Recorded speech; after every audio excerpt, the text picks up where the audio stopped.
Hello and welcome. How are you guys doing today? Kamusta kayong lahat mga kapatid? Namiss ko kayo. Kamusta ang inyong Pasko?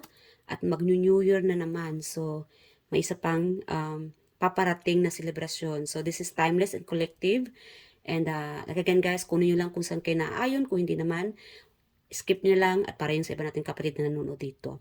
I miss you guys. I do hope everybody are doing well at nag-enjoy kayo sa pag-celebrate ng inyong Pasko together with the family. So, alamin natin kung ano itong or kamusta kayo, no? Kunin natin ng inyong energy.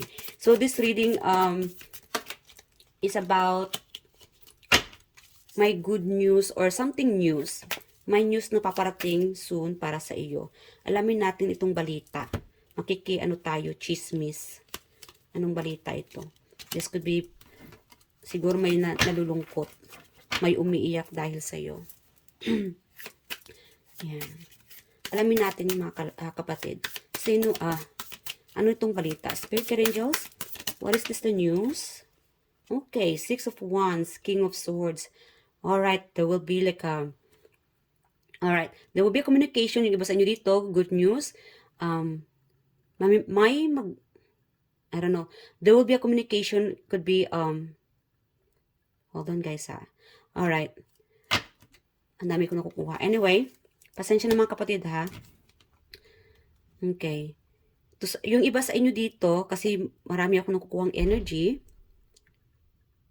may magko-compliment sa inyo.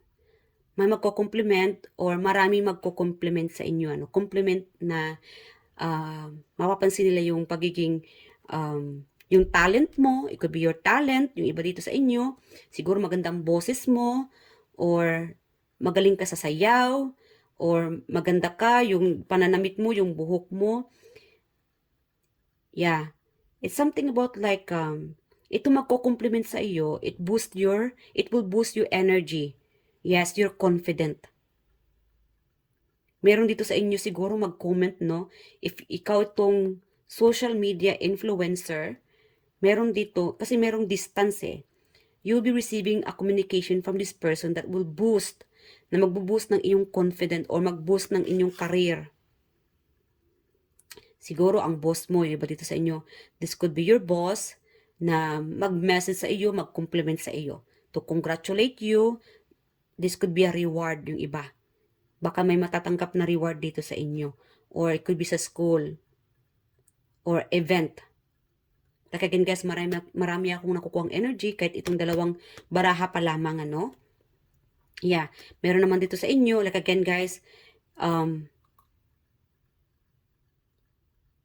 isa sa mga admirer mo ay mag-comment. Yeah. Magbibigay compliment sa inyo.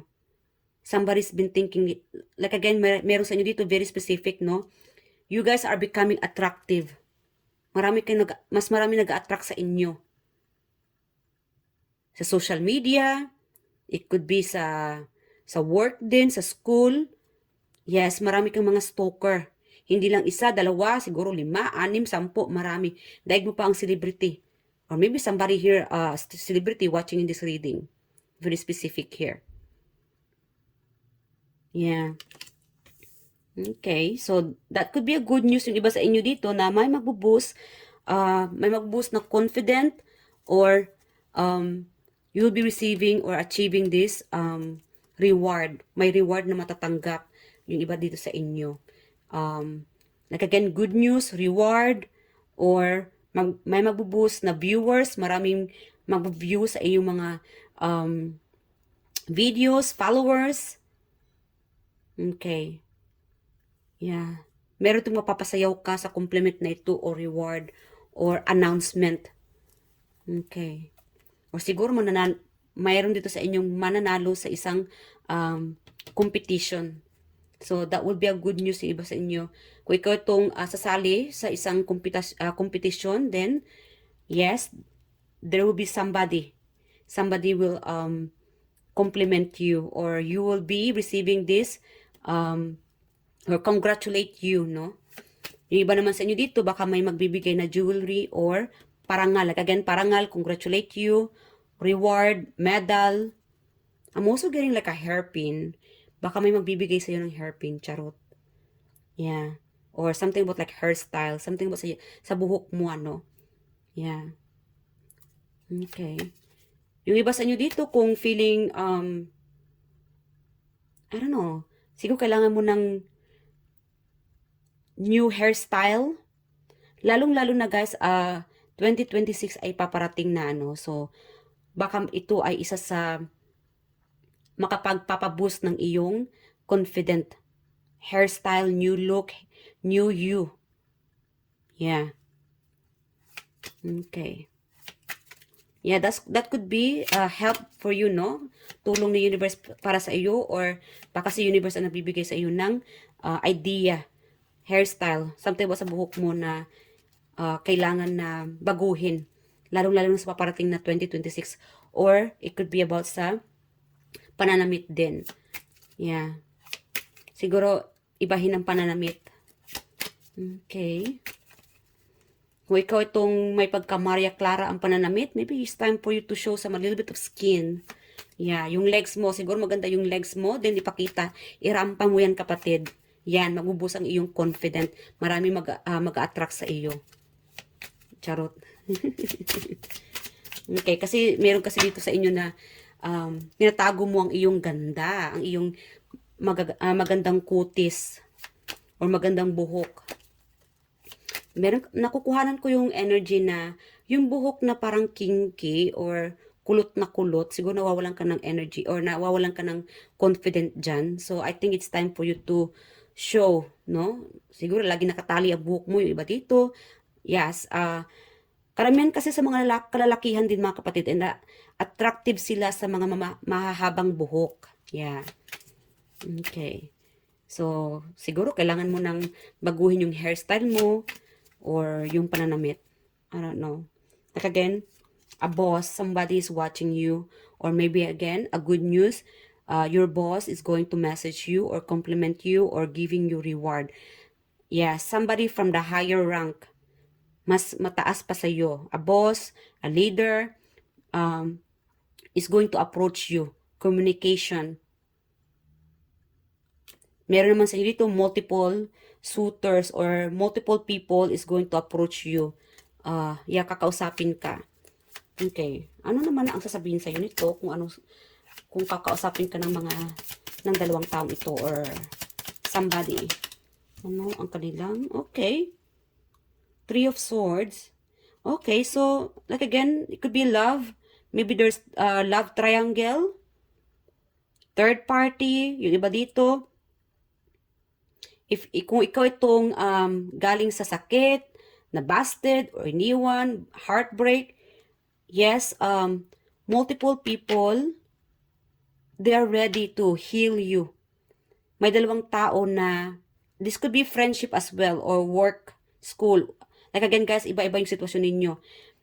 If you are feeling down, huwag kang mabahala kasi may taong paparating. Yeah, hindi pa huli para umibig muli. Charot, wow. Hindi pa huli mga kapatid para umibig pa, no? Or mag-asawa. Like again, yung iba sa inyo, ayaw mo na siguro mag-asawa. Like again, there will be multiple, an admirer, paparating, kausapin ka, yung iba dito. These people are going to heal you. Ay siya makapagpapasaya sa'yo. Yeah. That would be a good news sa iyo. Yung iba dito, feeling busted, feeling, wag mawalan ng pag-asa, no? Feeling lost, nawalan ka ng confident, parang wala na, no?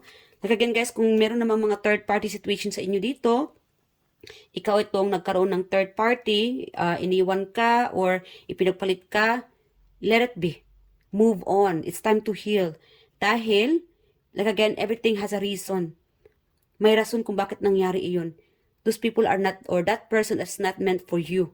Dahil meron pang para sa'yo. Meron naman dito na, I don't know, may parang pinag-awayan ka. Wow, talagang good news dahil ang gandang-ganda ng peg mo, kapatid. Pinag-aawayan ka talaga. Meron dito sa iyo parang nahirapan ka yata kung alin sa kanilang pipiliin mo. Or this could be you struggling. May struggle ka, nag-struggle ka siguro ngayon dahil hindi mo alam kung sino sa kanilang pipiliin mo. Kung hindi mo alam kung sino sa kanilang pipiliin mo, you need to listen to yourself. Pakinggan ang iyong sarili. Pakinggan kung alin sa kanila ang nasa puso mo. Or this could be, I don't know, a person or situation. Yes, pakinggan kung ano ang, kung sino sa kanila ang tumitubok sa iyong puso. Wow, parang teleserye ang ano natin dito ha, imbis na good news ano. Like again, good news naman talaga kasi ito opportunity. Multiple good news ang darating sa inyo. Balita. Multiple people. Dalawang tao ang tutulong sa iyo, dalawang tao ang makapagpapasaya sa iyo, dalawang tao ang papasaya ng iyong puso, or dalawang tao ang makapagpapatibok ng iyong puso. Wow. Kaya nga siguro struggle ka dahil hindi mo alam kung alin ang pipiliin mo. Dahil parehas para sa iyo parehas. Comment ka kapatid, feel free na mag-comment ka kung ano itong situation mo. Nakakatuwang mabasa ang iyong sitwasyon, malaman ang iyong sitwasyon dito. I'm sure yung ibang kapatid natin dito ay binabasa din ang inyong mga komento. At pasensya na mga kapatid sa inyong lahat kung hindi man ako agad-agad nakapag-respond sa inyong mga comment. Know that, again guys, mahal na mahal ko kayo, lagi ko kayong naiisip, medyo busy lang talaga ang inyong kapatid, and yeah, so, again guys, good news, dahil dalawang tao, multiple people, is going to help you. Na siya makapagpapasaya sa iyo. Na siya makapagtulong sa iyo, magbigay tulong sa iyo para makapag-move on ka. Meron naman dito sa inyo, it could be work-related. Yeah, boss. Wow. May mga bigatin. Mga bigatin. You are facing or you are, again, bigatin itong mga kaharap mo or, I don't know, something what bigatin. Yeah, justice. Guys, again, paalala ko lang as a reminder, no, bilang kapatid ninyo, kung may if you are facing a suitor, mga maniligaw, alamin nyo ang mga background nito. Make sure na hindi sila married or make sure hindi sila kasado, ano. Yeah. Paalala lang mga kapatid. Okay. At huwag tayo basta-basta nakikinig sa mga words lang, mga pananalita. Kailangan kayo din, check nyo sa mga social media or sa mga kaibigan, yung background ng taong ito. Okay?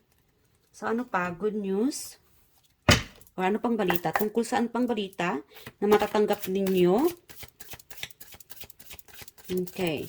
Yung iba naman sa inyo dito, makakatanggap ka ng balita na, like again, may love issue.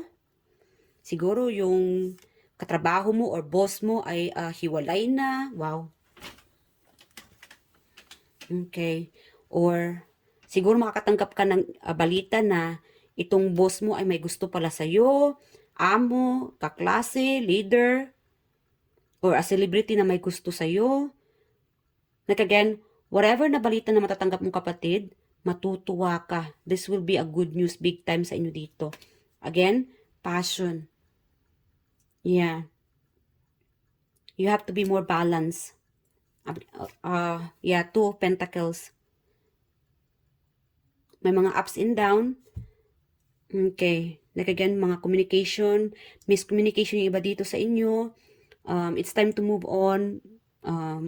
It's time to heal. Pakinggan ko ano nasa puso ninyo. And, like again, may, I'm also getting like surprise. May magsusurprise sa inyo. Masusurprise ka sa balitang ito. Alamin nga natin itong surprise na balita. Speaker Angels. Tungkol saan itong surprise na balita ng ating mga collective? Ano itong surprise na balita? Okay. Stability. Baka may magbayad sa ng utang or magiging stable ka or siguro rest day, magre-relax ka. Yeah. Big time. Meron sa inyo dito guys mga kapatid na it could be related sa finances ninyo, sa career ninyo, na masusurprise ka. Yeah. Someone closer to you. Masusurprise ka sa balitang ito. Meron naman sa marriage, like again, marriage or boss ninyo. Magugulat ka sa balitang ito. Siguro may mag-invite sa inyo na ikakasal ng boss ninyo or friend ninyo, relatives. Yeah. O meron naman na magugulat ka dahil ikaw pa lang dahilan na pinag-awayan ka ng taong ito. Yeah. Meron naman sa inyo dito na magugulat ka na ikaw pa lang dahilan. Yeah. Na naghiwalayan. Wow. Na naghihiwalay sila. Or meron kasi itong balita guys, mga kapatid, na may nagkakahiwalay. Magugulat ka. At meron naman dito sa inyo an offer about opportunity na ma-surprise ka.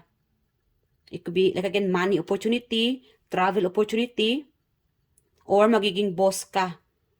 Yeah, baka magulat ka dito. Baka ang boss mo ay bigla mag-offer sa'yo na magiging leader ka na, ikaw na yung magiging manager ngayon. Whatever it is, no? Kasi iba-iba yung sitwasyon ninyo.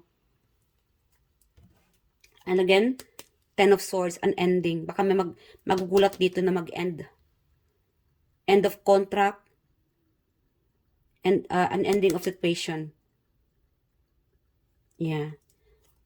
Okay. Guys, paalala ko naman kapatid, ingat-ingat tayo sa mga karusugan, ha? Huwag laging lasing, or kung pupunta kayo sa isang party, dapat kukunti lang ang inumin ninyo. Huwag basta-basta inom ng inom. I meant is inom ng alak. Okay? So, dapat yung tama lang. Yeah. Kasi baka biglang mag-trigger ang inyong katawan sa iniinom yung alak. So, ingat-ingat mga kapatid. I'm getting the energy na mag-ingat-ingat sa inyong kalusugan, lalong-lalo na kung kayo ay umiinom ng alak or sa mga kinakain ninyo, baka may mag-trigger bigla sa pagkain o sa mga kinakain ninyo, sa katawan ninyo. So, ingat-ingat mga kapatid. So, that's it for today mga kapatid. I do hope nag-enjoy kayo sa reading na ito. I love you guys, and please leave your comment below. At pasensya na kung hindi agad nakaka-respond sa mga komento ninyo. Know that lagi kayong nasa isipan ko, at love na love ko kayong lahat dito. Thank you guys, and I hope to see you guys on my next reading, and bye and thank you. And again guys, before mag-end pala, Happy New Year in advance, in case na hindi na naman ako makapaggawa ng reading, in case na busy na naman ako. So yeah, Happy New Year in advance, at mag-ingat-ingat sa mga dadalo ng mga party. Dapat ingat din sa mga kinakain, sa mga iniinom. And yeah, God bless you guys, and enjoy celebrating your holiday together with the family. Bye and thank you.